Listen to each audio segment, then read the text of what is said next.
Então, boa tarde para todos vocês. Tem um pessoal que veio pela primeira vez, então sejam bem-vindos aqui ao grupo de política. Hoje, felizmente, eu não vou dizer que o Marcos não pode vir, que está em Porto Alegre. Ele está aqui e vai dar a aula, então vai ser logo depois dessa aqui. Eu hoje me coloquei para comentar um pouco sobre esse livro aqui, ó. Vou até mostrar aqui na TV, que é na TV não, na câmera, que é o Brave New World do Aldous Huxley. Foi traduzido como Admirável Mundo Novo. Então a frase Brave New World é uma frase tirada de uma obra de Shakespeare, né? É a famosa frase da Miranda, né? Oh Brave New World. Então é aquele mundo a Miranda fala com um tom de maravilhamento, não digo nem maravilhamento, mas um tom de impressionante e desconhecido, né? Então o que é isso que tem pela nossa frente? Impressionante e desconhecido. Só que no título do livro ele é claramente irônico também. Como o livro todo ele tem um tom muito irônico. Eu vou comentar especialmente duas coisas, dois aspectos do livro. Dividindo em duas partes. O que o livro de certa forma divide em duas partes. A primeira é o mundo que foi pintado pelo Aldous Huxley, né? E a segunda é o selvagem. Aparece um personagem. O ponto crucial da obra é que depois que ele pinta esse mundo civilizado, que é verdadeiramente assustador, aparece um selvagem, uma figura que é um selvagem, que também é um nome irônico, e o selvagem vai responder e dizer o que ele acha desse mundo novo. Então esse contraste que é muito interessante mesmo ver na obra. E aí fica a questão, né? O selvagem, no fundo, na verdade, é o único civilizado da história. Mas então, começando, o livro ele já não começa com uma narrativa qualquer. Ele começa com um laboratório. Então ele já não começa com os personagens principais, ele começa com um laboratório em que estão colocados em câmeras e tubos de nutrientes os seres humanos que vão ser criados em seguida. Então os seres humanos são todos operados nessas máquinas. E eles vão sendo divididos em categorias, categoria alfa, categoria beta e tal, de acordo com a carga genética deles. Então os seres humanos que derem errado vão ser descartados, jogados no lixo, e os seres humanos que têm alguma utilidade para a sociedade vão ser encaminhados para essa utilidade. Então ele começa já mostrando um dos diretores do centro descrevendo aquela situação toda de maneira totalmente técnica e entediante, falando assim, não, aqui nós botamos os nutrientes, tal, e enquanto isso os fetos sendo descartados e jogados no lixo. O livro já começa assim. Então ele já começa de maneira provocativa, né? E aí tem dois personagens, e aí aparecem dois personagens que vão aparecer mais, que é se não me engano, é o Bernard Marx e a Lenina. Então, os nomes como é a sociedade desse novo mundo, né? Esse novo mundo que as pessoas são descartadas e criadas em laboratório. As pessoas todas têm nomes padronizados. Os nomes são baseados nos pais da nova civilização. Então, você não bota o nome que você quiser, você bota os nomes... os nomes permitidos são nomes como Marx, Ford, Freud, Lenin. Aí tem vários nomes, né? Darwin, nomes assim. Esses são os nomes permitidos. Spencer e nomes assim. E os nomes tradicionais são descartados. Não tem vínculo afetivo entre as pessoas. Então, em primeiro lugar, as pessoas não têm nome. Elas têm nomes que designam algo da linha do establishment, né? Da linha principal da sociedade. As pessoas também não têm família. No Brave New World não tem... As mulheres não podem ter filho. Os filhos são feitos em laboratório. E até a sociedade foi treinada para achar nojento, que a noção de família é ser nojento. Então eles não têm famílias, não têm filhos, eles não têm vínculos afetivos desse tipo. O que também indica que eles também não precisam ter nomes à parte. Então também não tem casamentos. Os casamentos foram abolidos. uma das frases que eles são doutrinados, né? E eles são literalmente doutrinados, é curioso que no Brave New World é tudo muito claro. A escola ela já se propõe como doutrinação mesmo e como manipulação mental. Então, eles chamam até de centros de condicionamento pavlovianos. Então, por táticas de manipulação mental, eles são infundidos com determinadas frases para melhorar a sociedade. Essas frases são frases como todo mundo é de todo mundo, e frases uma grama é melhor do que a gram is better than a dam, e coisas desse tipo. Então as pessoas são doutrinadas nesse sentido. Então não tem mais famílias. O outro aspecto importante também é que todas as pessoas, então as mulheres, para não ter perigo de ter filhos, elas andam com cintos malthusianos, que eles chamam assim. Sim, Malthus é outro nome importante na obra. E elas andam com cintos malthusianos, que são cintos contraceptivos. E se por alguma razão elas ainda acabaram tendo um filho, as clínicas o que é considerado algo vergonhoso, tem várias clínicas de aborto para resolver rapidamente o problema. De forma que realmente não tenho filhos e não tenho famílias de forma alguma, as famílias foram abolidas. Então toda a sua educação é cuidada pelo Estado. Não tem esse tipo de organização. E a religião foi transformada na voz do governo. Então ela é um ritual que envolve drogas e não sei o que, e ele é todo voltado para a ordem social, não tem nenhum sentido transcendente. Então toda a vida das pessoas foi organizado para quê? Para o que é chamado aí de estabilidade. A questão das drogas é muito marcante também. Eles têm uma droga chamada soma, que todos eles são instruídos a consumir isso em largas quantidades. E o sujeito ele consome isso, ele apaga. E eles são instituídos a fazer isso todos os dias. Também eles aboliram a velhice. Eles vivem uma vida para morrer cedo. É até considerado absurdo, que um sujeito velho é considerado algo nojento também. Então as pessoas todas têm que morrer muito cedo. Então a gente começa a contar esse mundo que o pessoal chama de distopia, mas sim, e existe um governo mundial, tudo está integrado dentro da voz dessa voz onipresente, onipotente, como dizia Antônio Gramsci.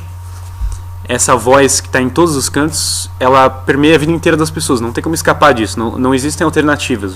Existe um governo global que é dividido entre alguns poucos líderes. E o público também não se revolta contra isso, porque o público vive a vida dos prazeres. Toda a vida das pessoas é voltada para a obtenção de prazer ao longo do tempo todo. Então a gente começa a contar essa sociedade. A primeira coisa que me marca quando eu comecei a ler, especialmente na forma como as pessoas contam, é que não são coisas tão distantes da nossa realidade. Quando a gente conta o ponto máximo, parece um pouco, mas quando você escuta os personagens contando, né, os Lenina e não sei o que falando, eles dizem frases que praticamente não tem nenhuma frase que eu não tenha ouvido na minha vida. Então os clichês e as coisas, eles são todas coisas que você pode escutar na sociedade. Ainda é muito impressionante que esse livro tenha sido escrito na década de 30. Esse livro foi escrito antes da Segunda Guerra Mundial. Em outras palavras, o que significa isso? Significa que esse livro foi escrito antes da chamada Revolução Sexual e dos contraceptivos se tornarem correntes. Antes da chamada Revolução das Drogas também, e das drogas se tornarem mainstream. Antes todos esses ativismos que surgiram, muitos que surgiram por volta da década de 60, só viriam a aparecer décadas depois do livro. Vocês vejam que o mundo ali era muito diferente do que viria a ser logo depois. Essas coisas não eram... A própria ideia de um cinto malthusiano e dos contraceptivos como sendo algo muito comum não existia na sociedade. As pessoas não pensavam que seria assim, ou não pensavam que seria assim tão cedo. Em geral, o Aldous Huxley tirou isso de projetos. Sim, então, como que o Aldous Huxley acertou tanto, né? Que essas coisas apareceriam?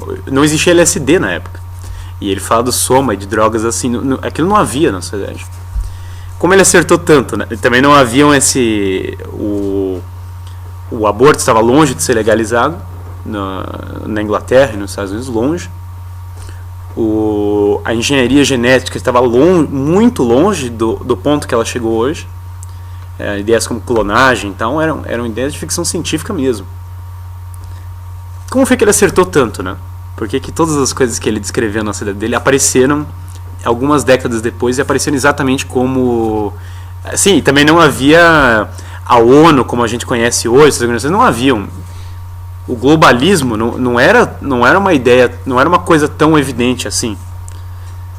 Mas tudo isso apareceu. Como? Diga. Tem uma entrevista que pode ver no YouTube de um sujeito chamado Norman Dodd. Uhum. Que é uma entrevista que ele deu, não sei, acho que foi com Anthony Sutton. Uhum. E ele fez aquela investigação sobre as fundações americanas. E ele descobre a documentação já de 1912 e tal, que os caras estavam querendo criar a ONU. Exato, aí que eu vou entrar. O Aldous Huxley não acertou à toa. Muito do que está nesse livro aqui é baseado em informações. Então, isso são coisas que ele já sabia. Isso eram projetos que já estavam sendo planejados pela classe intelectual desde antes do século XX. Então, quem são os pais desse novo mundo? Tanto que não é à toa que ele escolhe esses nomes. Quem são as pessoas que imaginaram esse novo mundo que apareceu? São os projetos do H.G. Wells, do George Bernard Shaw, de Marx Lenin, etc., do Ford, que essa coisa toda da linha de produção. E eu acho, se você ler lá as coisas do Ford, nós entramos numa sociedade... Duas reformas que aconteceram na sociedade desses pais. Por um lado, a nossa sociedade se tornou uma sociedade mercantil. Então, tudo tem um preço, né? Então, se você quer comprar qualquer coisa no mundo, você compra hoje em dia. O dinheiro compra qualquer coisa hoje. Tudo tem um preço. Tudo é a linha de produção e é o reino da quantidade. Então, quanto mais, melhor. Quanto mais prazer, quanto mais coisas, quanto mais bens, quanto mais... O importante é a quantidade. Ao mesmo tempo, a nossa sociedade também é a sociedade do marxismo cultural. Então é a sociedade em que os valores tradicionais não importam. Então isso tudo tem que ser jogado no lixo, a civilização ocidental tem que ser jogada no lixo. Ou como pinta aquela imagem do Walter Benjamin, o anjo da destruição, o anjo olha para trás, revoltado com a destruição da sociedade, e isso clama por progresso. Então a destruição da civilização ocidental, da cultura tradicional, né? Também junto com a mercantilização da sociedade. Isso estava acontecendo já antes do século XX, e o Aldous Huxley viu isso na classe intelectual, mas não eram coisas que eram tão marcantes na nossa sociedade. Mas tudo isso realmente entrou na sociedade. Os projetos do H.G. Wells, que alguns eram... O H.G. Wells escrevia esses livros sérios. Esse tipo de mundo que o Aldous Huxley está descrevendo, o H.G. Wells escrevia como sendo algo que era muito desejável, né? Um governo global... em que todas as pessoas sejam burocratizadas, né, transformadas em engrenagem da sociedade perfeita e coisas assim. Isso já era descrito. O George Bernard Shaw dizia claramente que X pessoas da sociedade deveriam ser descartadas, porque elas não têm utilidade social, e as outras que sobraram deveriam ser designadas para papéis específicos para ter uma utilidade social. Então, o George Bernard Shaw disse abertamente, falou, tem pessoas que não deveriam estar vivas. Claro, isso de fato no século XX foi executado, campos de extermínio, etc., foram executados por causa disso. Agora no Brave New World já é uma fase mais chique, né? Já é anos e anos do futuro em que já está tudo padronizado nos laboratórios. Então os especialistas científicos que cuidem dessa engenharia social e engenharia genética. Então o Aldous Huxley, em primeiro lugar, eram projetos reais. Inclusive eu trouxe esse outro livro aqui para esse livro do Stanley Monteith, tá aqui, que chama Brotherhood of Darkness, né? Não foi lançado no Brasil. E nesse livro ele mostra algumas organizações muito poderosas e a ligação dessas organizações com projetos ou de cunho globalista ou de engenharia da sociedade, né? De transformação profunda da sociedade. Ele mostra bem os vínculos que tem isso e até os vínculos de algumas coisas dessas com sociedades ocultistas e coisas assim. Mas esse livro é muito interessante porque ele mostra que existe toda uma articulação política e social para botar em prática esses projetos, né? Ideias como o socialismo fabiano e tal, existem organizações muito poderosas que se empenharam a isso. Então ele mostra bem lá tinha um grupo do Cecil Rhodes. Cecil Rhodes era um milionário ele era dono de metade da África praticamente. E o Cecil Rhodes queria, por exemplo, um governo das raças superiores e um governo global. O Cecil Rhodes, vocês vejam, ele era muito rico. Ele não só queria isso, ele pagava para isso aí ser colocado na classe intelectual, na mídia e etc. São ações reais.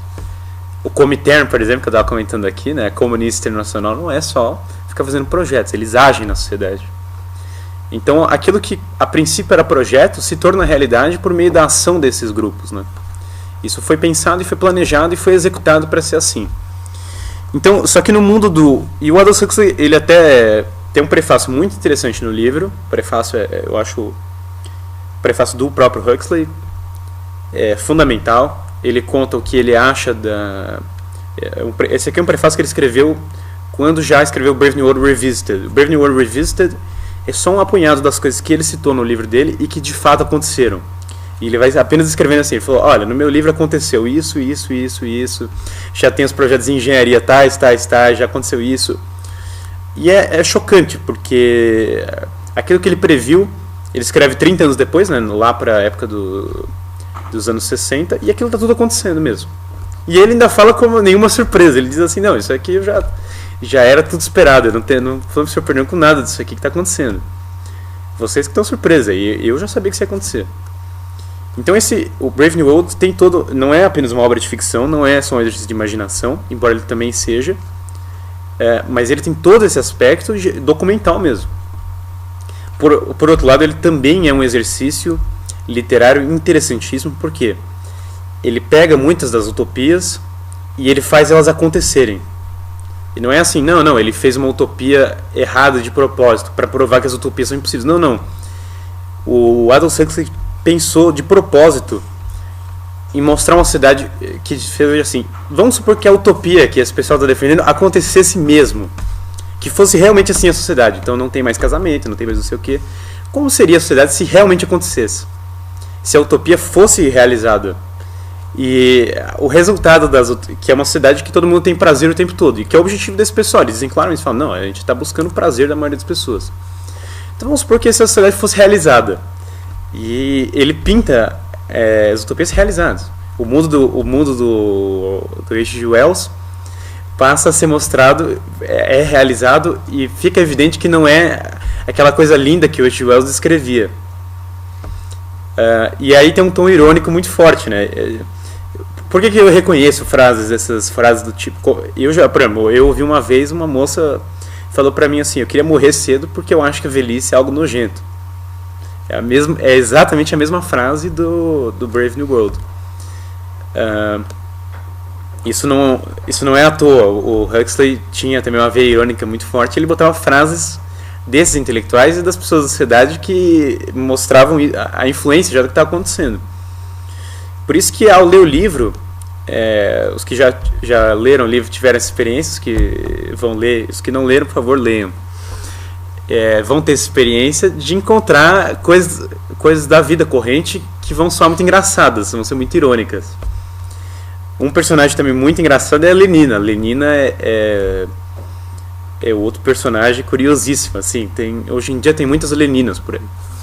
Vai até entrar nessa parte depois. Mas enfim, quais são as questões...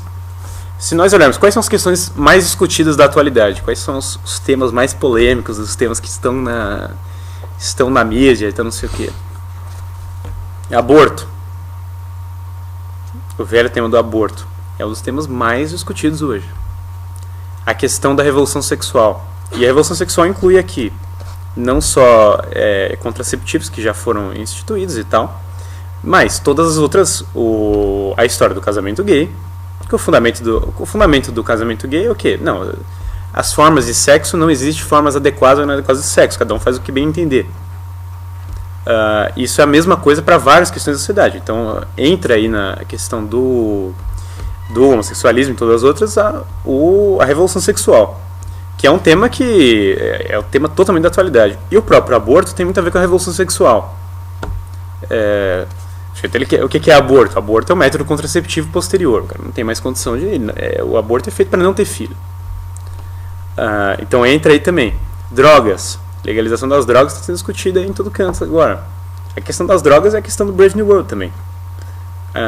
O tema da política e da centralização dos meios de produção. O aumento da força do Estado e da centralização dos meios, planejamento econômico, coisas assim. Exatamente. Isso é um dos temas mais correntes também da atualidade.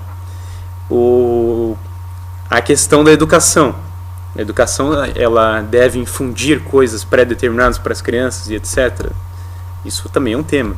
Técnicas de manipulação mental. Isso não é um tema muito discutido, mas é um tema mas as técnicas de manipulação mental já estão todas espalhadas na sociedade. Qualquer pessoa que assista um comercial de TV vai ver 1 milhão de técnicas e um discurso político, não sei o que. Tem a quantidade de técnicas de mensagens subliminares, não sei o que tem na sociedade, é inabarcável. Chega num ponto que a pessoa tem que fingir que não existe, senão ela endoida. Então tem várias técnicas se estendem por vários setores da sociedade. Então os temas do Brave New World são os temas todos da atualidade. Praticamente não tem um tema. E a questão do globalismo, mesma coisa. Da engenharia genética, esse é outro tema dos mais discutidos hoje, a engenharia genética, né? Até que ponto pode ter clonagem, pode ter alterar um ser humano antes dele nascer, alterar a carga genética das pessoas, alimentos alterados geneticamente. Então, quando você soma tudo isso, nós vemos que esse livro ele não poderia ser mais atual, apesar dele hoje ter quantos anos? 80 anos. Então, o Brave New World hoje ele tem 81 anos, ele vai chegar logo ele vai estar no seu centenário. Então, ele não poderia ser mais atual.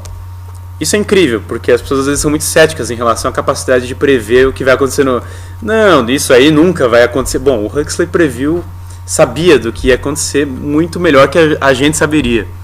Tem muitas pessoas aqui que há anos atrás não imaginavam que algumas dessas coisas estivessem sendo discutidas ou estivessem na pauta que está hoje, que hoje estão assistindo isso. Agora o velho Huxley já sabia 80 anos antes. Então esse tema do Brave New World é totalmente corrente e hoje não tem como uma pessoa não considerar isso aqui. Eu acho que o jeito que quer desconsiderar todas essas questões que eu citei, ele está fora do mundo de hoje. O mundo de hoje, as discussões públicas são essas discussões, em grande parte. É isso. Então você vê em todas as eleições, nas discussões de jornal e tal, os temas discutidos são esses. E esses temas, eles são determinadas posições desses temas e determinadas visões, tanto de um lado quanto do outro, são defendidas sistematicamente pelos grupos de maneira coordenada. Então, em geral, as coisas são vinculadas, não são à parte. Então, já é apresentada fechada. Né? Sim. Ela é apresentada de uma maneira que não tem discussão fora de uma ou outra opção. Exato. É apresentado um jogo que você tem que jogar com aquelas cartas. Exatamente. As cartas são apresentadas assim. A nossa cultura está muito moldada por esse tipo de visão. Então vamos lá, só que o Huxley vai mais longe do que o ponto que nós estamos hoje. Hoje nós estamos no ponto dos debates e tal, e até da implantação de muitas dessas coisas. A nossa cidade está se tornando, em grande parte, parecida com essa. Mas o Huxley vai mais longe, vamos até o final então. Né? E é cômico, né? Porque o que acontece? Se o camarada começar a questionar demais, né, ou a pensar demais, ele já vira um pária e ele vai ser exilado da sociedade. Hoje já acontece muito isso, né? Só que acontece não de maneira física como no Brave New World. Você não vai ser mandado para uma ilha, para Seychelles, porque você discorda de alguma coisa dessa. Mas é muito comum que você seja excluído da universidade ou de qualquer lugar por causa disso. Isso é o tipo da coisa que a gente vê, eu pelo menos vejo isso aí direto. O cara que diz negócio, o pessoal da universidade vai mandar ele para fora e falar assim, ó, fica aqui com o departamento de estudos arqueológicos, como assistente de estudos arqueológicos, você pode dar uma aula a cada 6 meses. Isso acontece nas universidades, né? O pessoal sabe que acontece muito isso. Então esse tipo de isolamento já acontece. Se ele não se encaixa no debate previamente programado, né, como você falou, que hoje em dia nós temos essas posições prontas que são jogadas e você diz assim, ó, ou você se posiciona nesse ponto ou então cai fora. Você está fora do debate, você não tem Então é a velha questão lá do... Ah, não, isso aqui tem o ativismo judicial e o positivismo jurídico tradicional. Tá? Então ou você se encaixa num dos dois ou então cai fora. Se você não gostou dos dois, você também não vai debater. Isso é muito comum hoje. Isso também... no livro aqui nesse Brotherhood of Darkness, ele mostra como muitos jornais e coisas foram comprados por grupos que queriam engenharia, queriam moldar o mundo à sua imagem e semelhança. Então o cara vai lá e paga. E isso vai definindo o debate público. Hoje em dia a mídia é muito influente também. Aliás, nesse ponto da mídia, até o George Orwell toca até mais do que o Huxley. O Huxley, ele diz que todos os livros são controlados. Então, só existem livros que favorecem o establishment.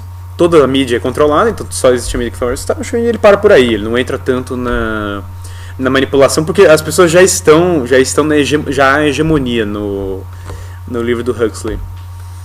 Mas então começa a aparecer esse mundo louco, em que as pessoas morrem de medo de ser inteligentes demais, porque se elas forem inteligentes demais, elas estão fora do establishment, e a sociedade é toda voltada para o prazer.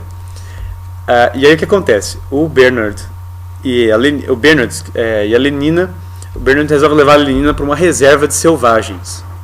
A Lenina e o Bernard, se não me engano, eles trabalham naquele mesmo laboratório para criar seres humanos lá. E eles vão para existe um grupo de pessoas, índios lá, que não se adaptaram à sociedade nunca. E eles se perdem lá no grupo e acabam parando na aldeia de índios. E no meio da aldeia de índios eles se deparam com uma figura à parte, né?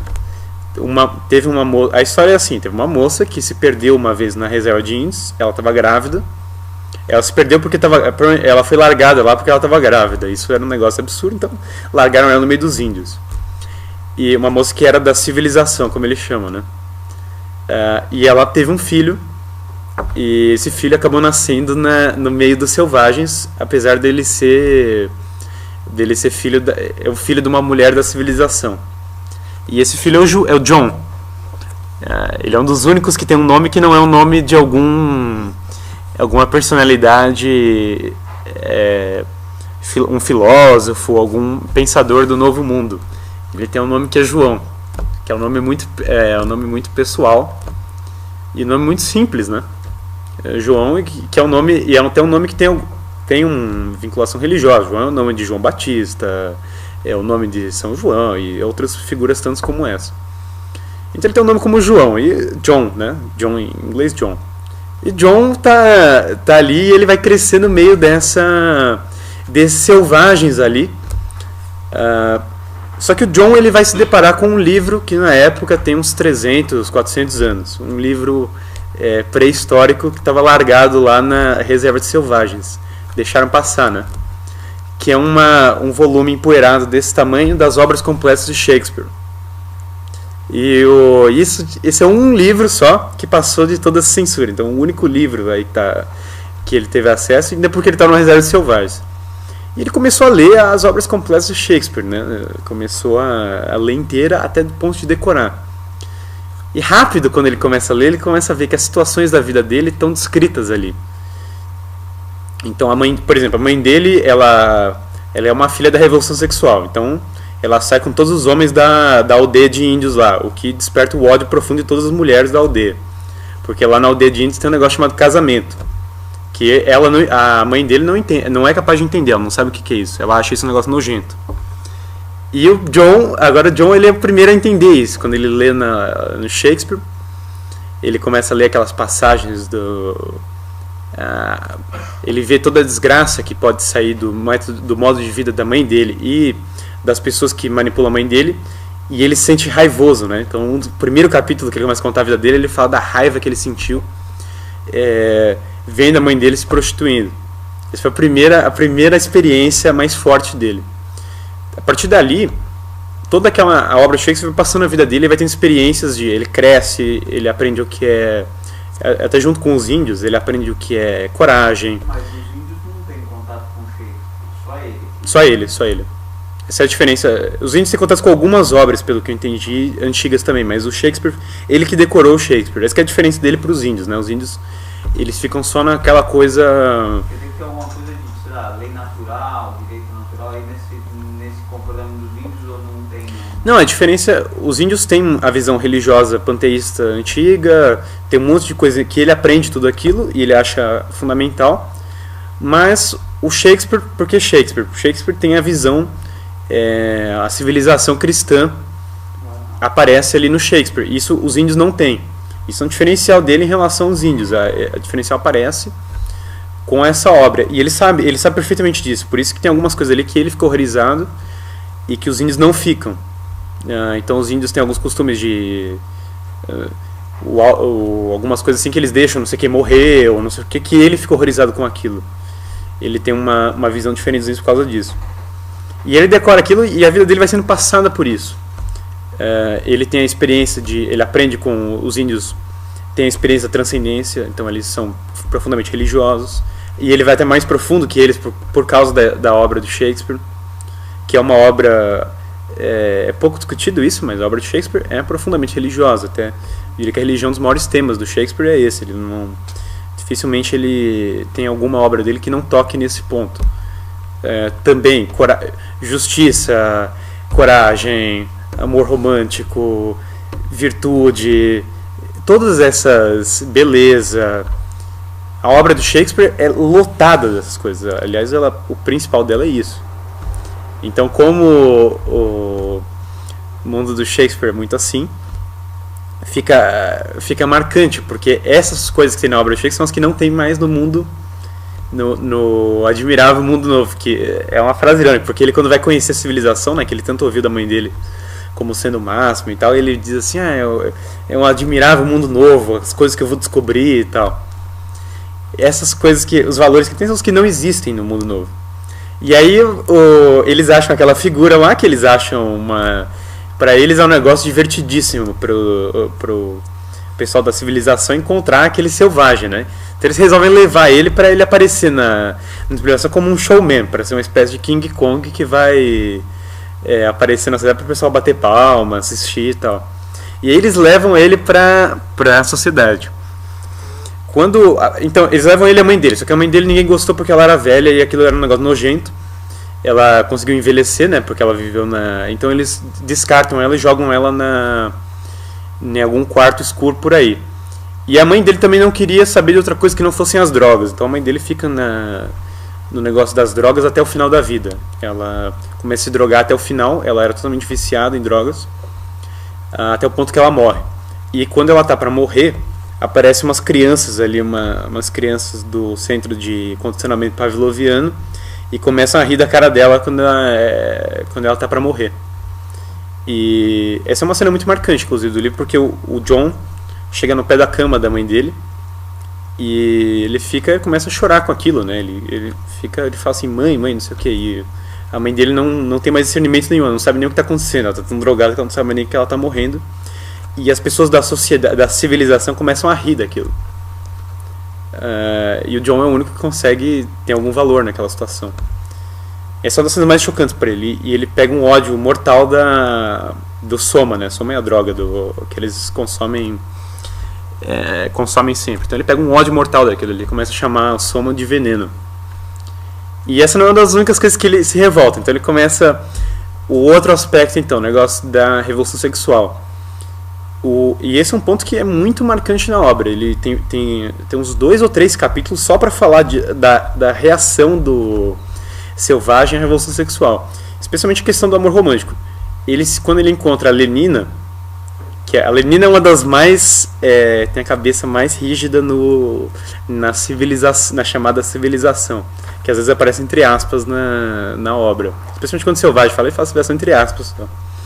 Ela é uma que tem a cabeça mais rígida, assim, então ela só fala os clichês esses clichês como todo mundo de todo mundo, consuma uma grama de soma e seja feliz, e os clichês assim. Só que ele se apaixona por ela, né? Inclusive, e aí tem todas aquelas cenas que ele cita as poesias de Shakespeare sobre o amor e tal. Só que a Lenina não é capaz de corresponder isso de forma alguma. A Lenina não tem conceito de afeição verdadeira. O conceito dela em relação ao homem é que ele serve para sexo e tchau. E aí depois você está descartado. Então o conceito dela é todo esse. E ela inclusive fica revoltada com ele porque o selvagem não queria fazer sexo com ela. Então isso aí para ela era uma desonra. Mas é só isso, o resto, a feição verdadeira dele, ela pensou que ele tava maluco quando ele fala isso. E aí quando ele encontra com ela, ele diz assim, não, eu vou provar, digo o que eu preciso fazer pra provar que eu te amo, né, eu luto com alguém, não sei o que, ela diz assim, aí ela tudo que ele fala ela ironiza, ele diz assim, não, eu luto com o leão pra você, e ela responde assim, não, mas não precisa lutar com leões que a força policial cuida disso. Aí ele disse, eu até limparia o chão com as minhas mãos disso aqui. Ela fala, nós temos aspiradores, não precisamos desse tipo de coisa. E todas as provas dele pra ela não valem nada, qualquer ato de heroísmo, isso aqui pra ela é lixo. E aí tem uma cena, até que tem uma hora que ela arranca a roupa e pula em cima dele, tem essa cena aí. E aí ele fica revoltado com aquilo e ele fala assim, não, mas você é o quê? Uma prostituta? E a mulher, pra mulher isso foi o fim, porque ela... Quando ele diz isso, ela não entendeu nada do que ele falou. Pra ela isso é uma coisa... Não existe isso, não existe... E até quando ele diz assim, não, eu me casaria com você, aí que ela sai correndo mesmo, aí que ela fica assustada mesmo. Pra ela, a mera ideia de fidelidade a um homem e tal é tida como o fim da vida dela, né? Essa cena é muito marcante que tem no livro, né? Depois que ele tem essa experiência em que a Lenina... dá errado com a Lenina, né? Ela não sabe o que é amor, ela não consegue entender isso. É uma outra coisa também que ele não consegue mais entender a sociedade nova, ele fica muito assustado com aquilo. É uma sociedade que não tem o amor foi abolido. Se não me engano, uma frase que ele diz é essa: o amor foi abolido da sociedade. Então não tem mais. E ele fala palavras como pai e mãe, que são palavrões no mundo novo. E são coisas que as pessoas ficam muito chocadas quando ele fala. E ao mesmo tempo que ele vai se enojando com tudo isso, as pessoas vão batendo palma pro que ele faz, né? Eles acham como se fosse uma coisa divertida. Então, que engraçadinho, ele diz pai, mãe e tal, como algo muito cômico. Aí todo mundo batendo palma pra aquilo.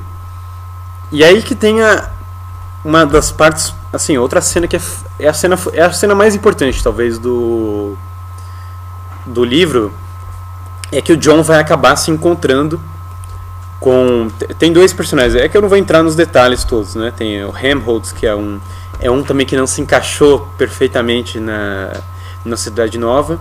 O próprio Bernard Marx não se encaixa na Cidade Nova perfeitamente. O Bernard, ele concorda com todos os valores da Cidade Nova. Mas ele ao mesmo tempo ele tem uma visão um pouco romântica de como seria aquela utopia. O que até é uma... Até o Bernard Shaw tinha algo disso, né? O próprio Bernard Shaw e Marx de Karl Marx mesmo. Até o Bernard Shaw tinha um pouco disso. Ele concorda com todos aqueles valores, mas ele ainda tinha algo um pouco romântico de como seria aquilo, né? Ele tinha... o que não leva ele a discordar de nada, mas pelo menos leva ele a ser estranho, né? Tanto que as pessoas se referem ao Bernard Marx como sendo estranho, né? Então ele é um pouco estranho. Enquanto a Lenin, vocês veem que o nome já é Lenino. Lenin já não tinha nenhuma dúvida na cabeça dele. Lenin, um dos episódios da biografia dele mais curiosos é uma vez que ele estava num trem indo para Moscou. Muitíssimo obrigado.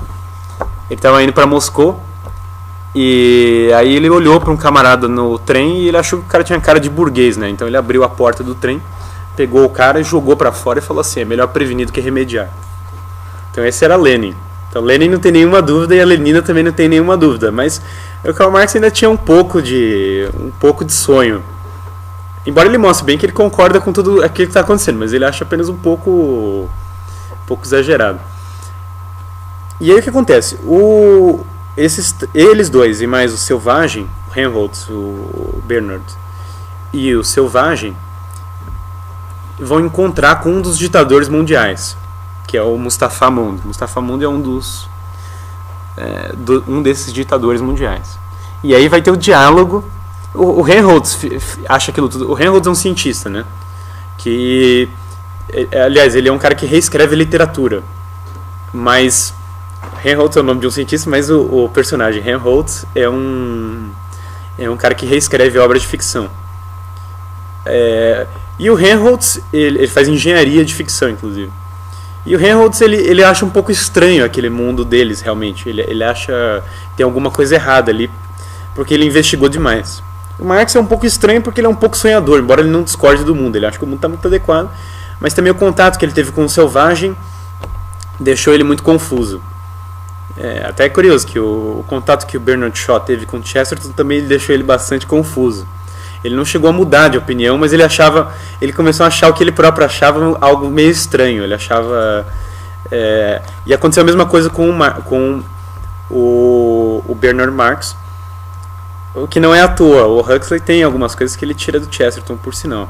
Ele tem alguma influência disso, porque aquele debate da época do Chesterton foi muito importante para ele, aquele debate H.G. Wells, George Bernard Shaw e Karl Marx. Então esses três vão encontrar com um ditador mundial.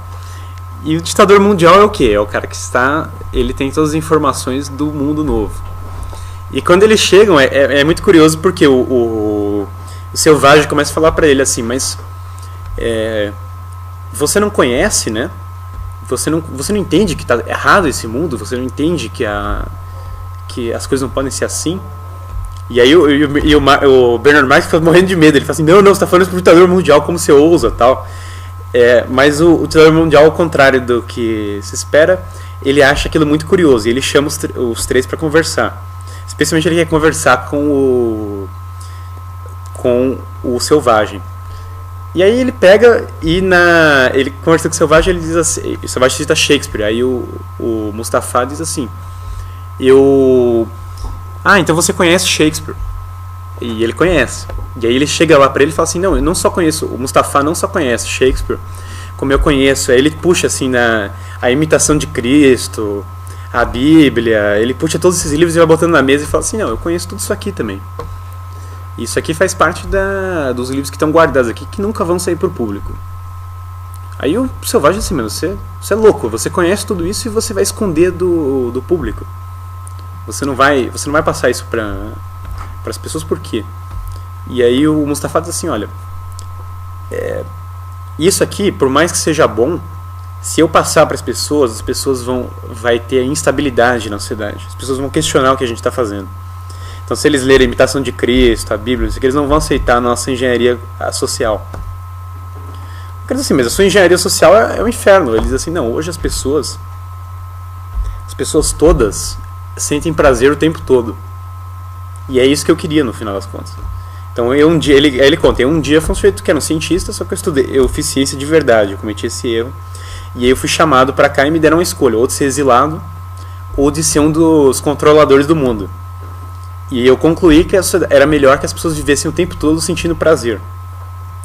E aí tem dois questionamentos que eu abri aqui exatamente nessa parte por causa disso.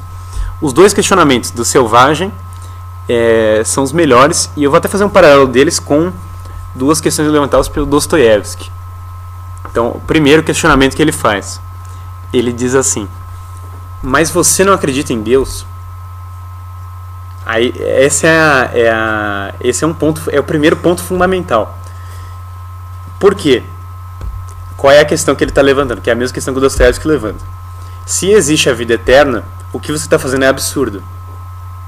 Porque se só existe essa vida, o que você está fazendo realmente faz sentido, porque o pessoal vai viver só no prazer o tempo todo e vai morrer, e justiça, beleza, não sei o que se dane mesmo, porque a vida humana não precisa dessas coisas. Mas se existe a vida eterna, então o que você está fazendo é outro.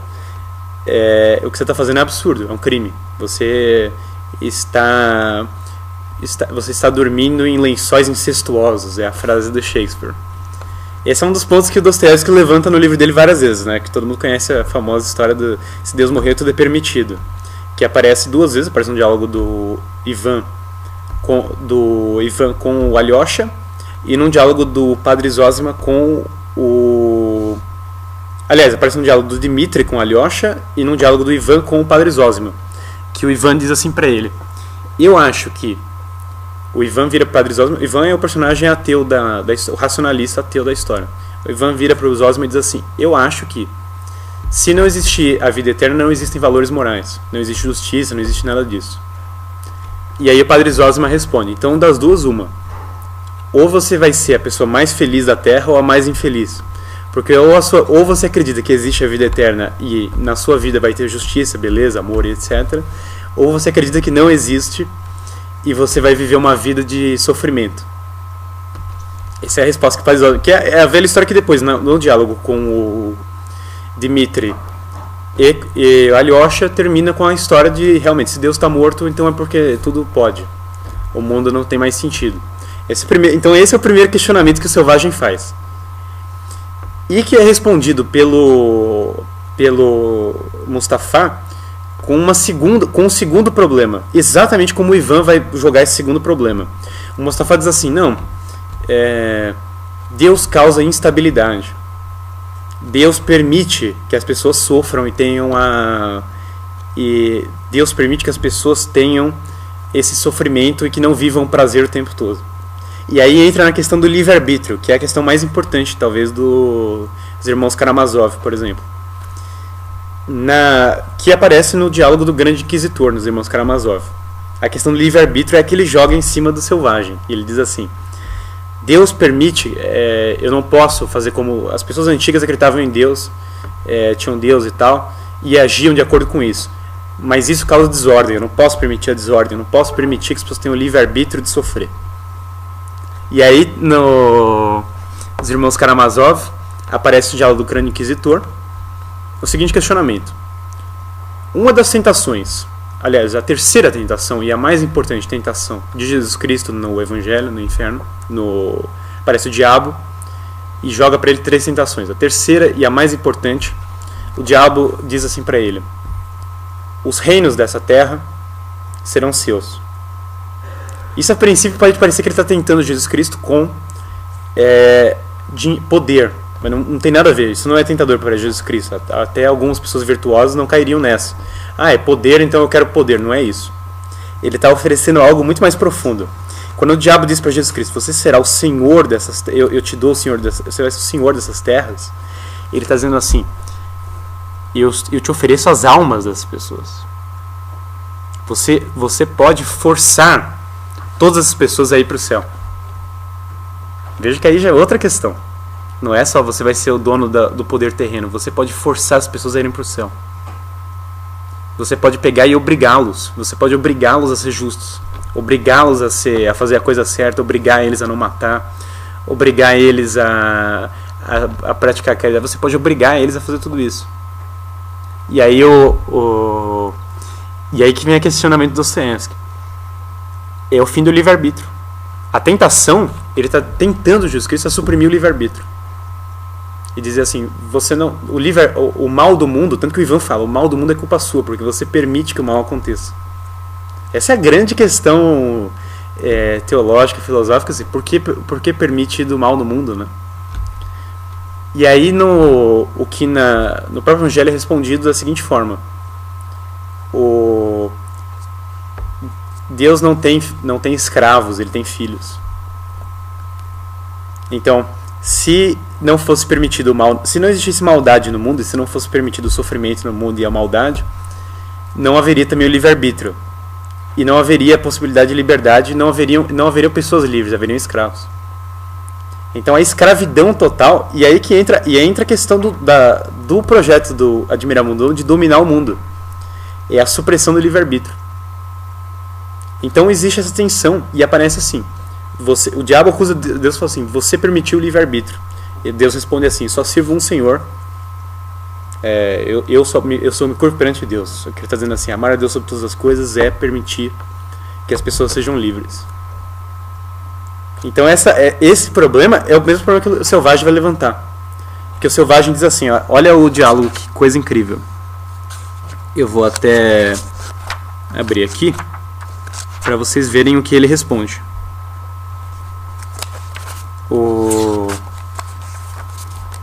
Tem o diálogo, aparece, né, o diálogo o Selvagem começa a discutir com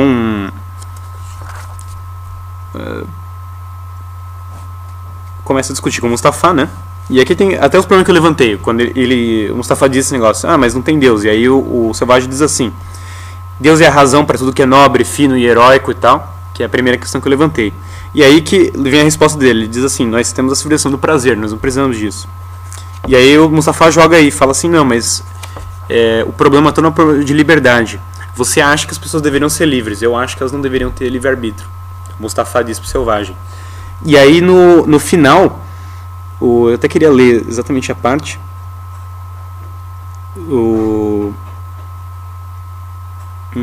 Aqui.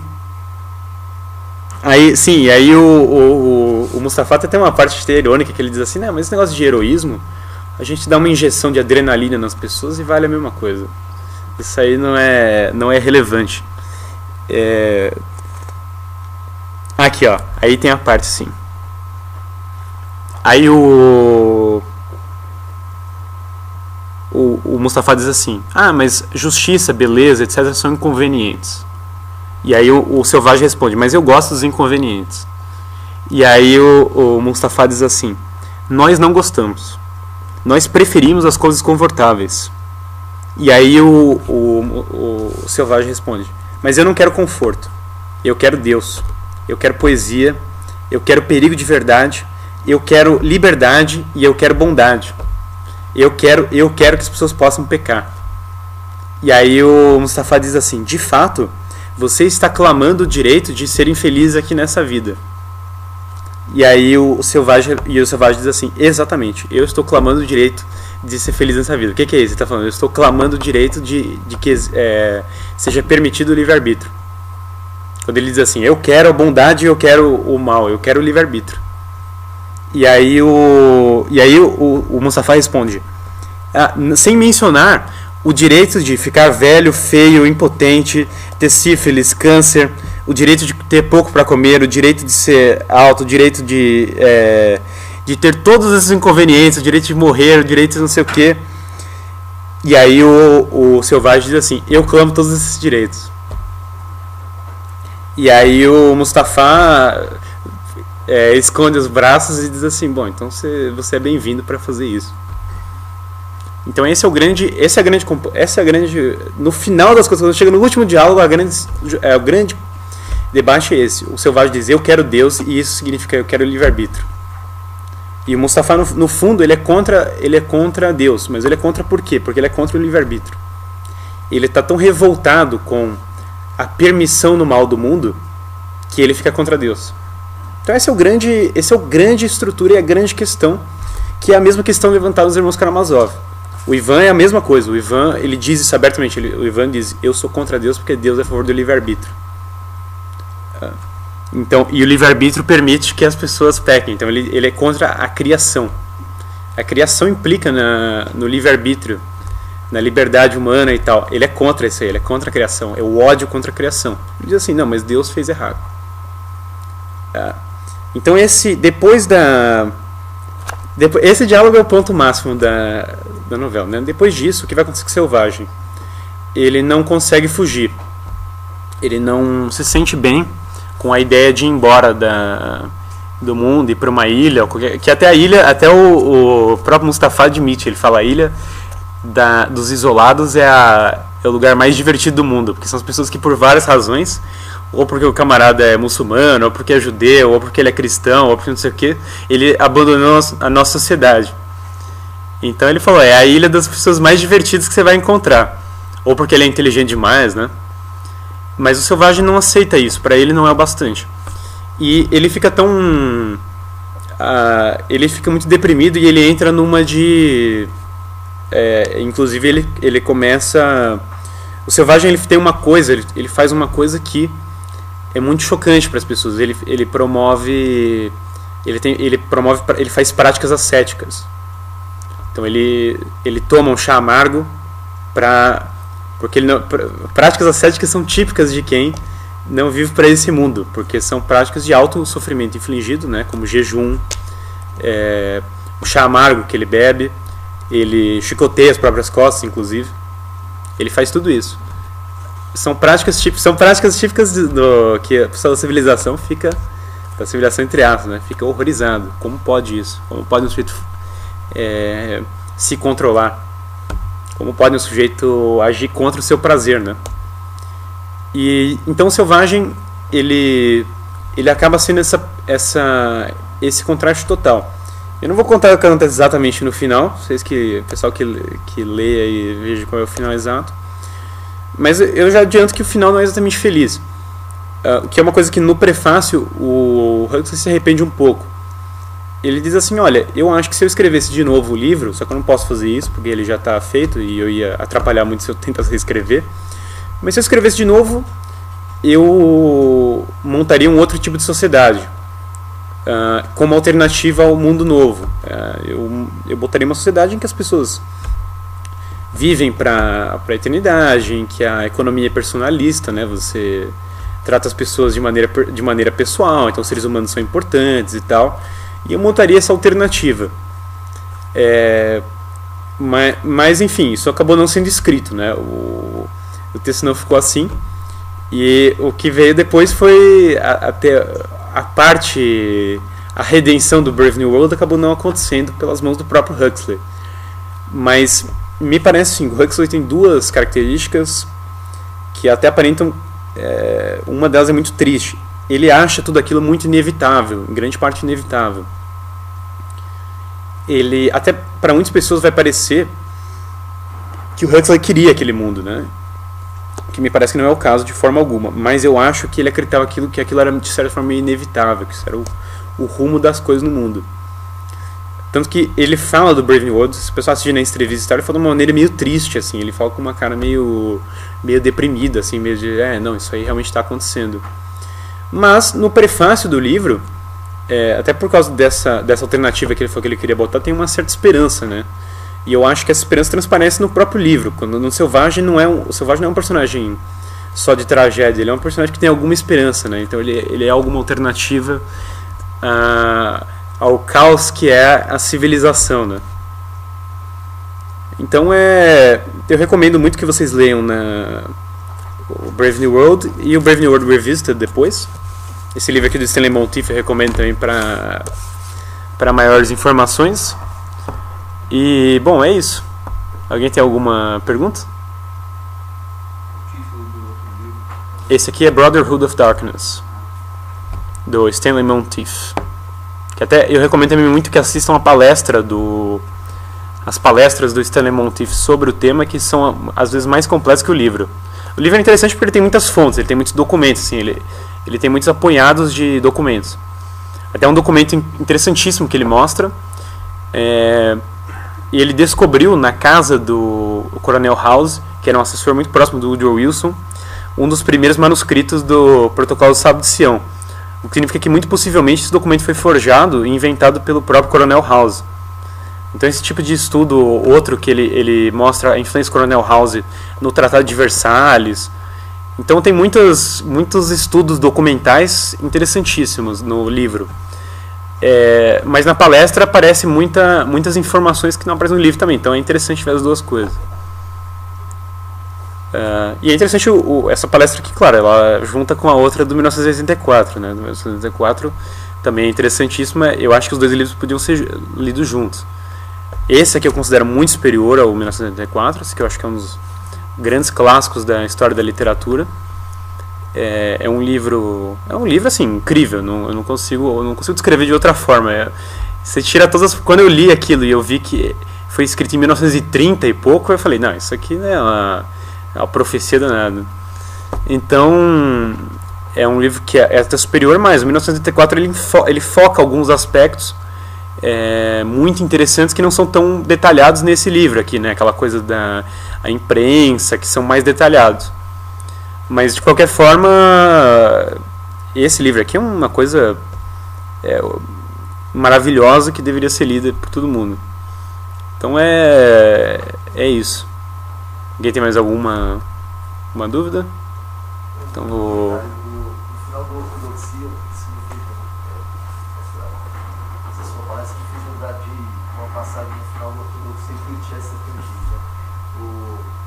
Os ricos, os poderosos do mundo não querem permitir que haja mais fraqueza, fragilidade. Mas é isso mesmo. É exatamente isso. O Chesterton, olha, essa é outra coisa que eu recomendo. O Chesterton, se quer uma alternativa a isso aqui, lê o Chesterton, porque foi a melhor resposta que foi dada a George Bernard Shaw, a H.G. Wells, foi dele. A resposta dele é muito boa. E ele dá cheio de esperança. Então o Chesterton com certeza está recomendado. Outra coisa que eu recomendo também é aquele livro do Ortega y Gasset, Rebelião das Massas, que alguns tipos de personalidade que ele descreve ali. Rebelião das Massas, o pessoal aqui no pensa que é o Revolta das Massas, né? Que é um O pessoal pensa que Massa é o cara que é pobre, mas não tem nada a ver. Massa, que ele diz ali, é o homem moralmente medíocre. Então, o homem moralmente medíocre, os tipos de homem que são descritos ali aparecem muito no Admirável Mundo Novo.